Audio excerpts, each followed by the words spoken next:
La cirurgia robòtica, cirurgia general, és útil sobretot en aquells procediments en què tenim espais anatòmics estrets o que hem d'accedir a fer una reconstrucció que és complicada.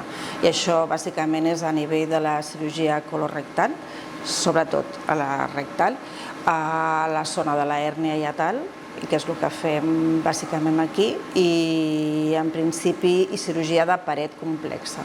Aquestes serien les principals cirurgies que la robòtica ens aportaria un gran benefici. La robòtica no substitueix a la cirurgia laparoscòpica.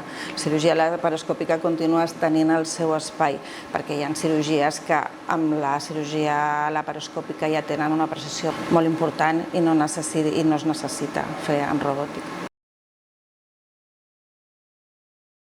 La cirurgia robòtica suposa un progrés, un desenvolupament de la laparoscòpia convencional, de manera que ens permet augmentar la precisió en espais reduïts i poder fer moviments més precisos, ja que manipulem uns comandaments que simulen el moviment sencer del canell.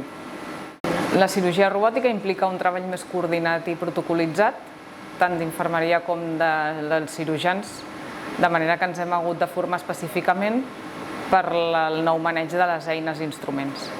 Per nosaltres ha suposat un repte, això implica una corba d'aprenentatge. El que sí que és important és que nosaltres podrem oferir als nostres pacients les últimes tecnologies i les novetats en tècniques quirúrgiques. Això fa que el nostre servei de cirurgia sigui atractiu de cara a nivell professional.